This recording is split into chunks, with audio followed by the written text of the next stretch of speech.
Guys, so good morning sa part 1 ng stickers Team Princess. So ngayon guys, may papakita ako sa inyo na kinainan ko ng cake. Part 1 pa lang to, wala pa lang ako binibidyo sa inyo. Parang gusto nyo kasi ng stickers. Sa January 3, tamo, magbibidyo na ako. Yan guys, yung kinainan ko. Sa January 2, kasi January 1 pa lang yan ngayon. Ngayong January 1, part 1 pa lang. Sa January 2 is part 2. Sa January 3, part 3.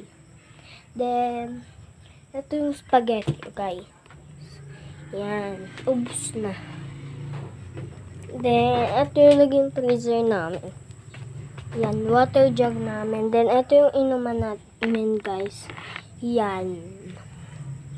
Then, wala kasi akong magalaan. Kasi, yung mga pinsan ko, nasa kanilang bahay.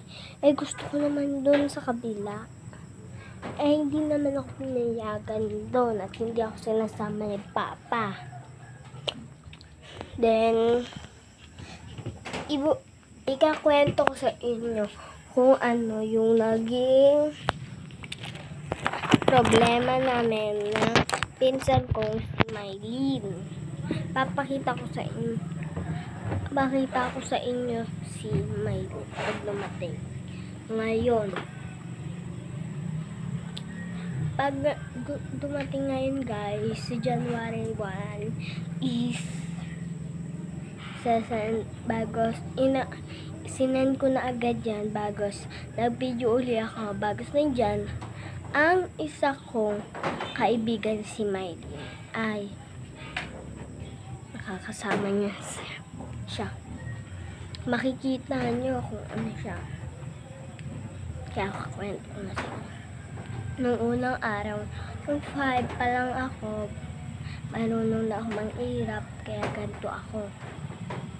Then, kasama ni Mylene, yung kuya niya, babalik-balik ako doon, nangiirap ako sa kanila. Ayun. Then, mamaya isipin ko muna, babay muna. Yan guys, okay na.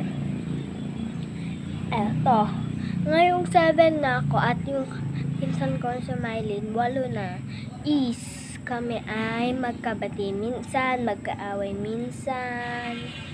Kaya kami nagkakaaway minsan kasi gawa ni Milan. Pero pag wala si Milan, hindi kami nagkakaawayan. Naghihiraman lang kami ng palobo. Pero si Mylene wala ng iniwanan niya yung palobo. Si Milan wala ng palobo. Hindi ko muna siya pinapahiranap kasi lalagyan pa yun ni Mama ni Joy. Kaya yun lang makakwento ko sa inyo. Kaya see you na lang sa susunod na kwento ko. See you!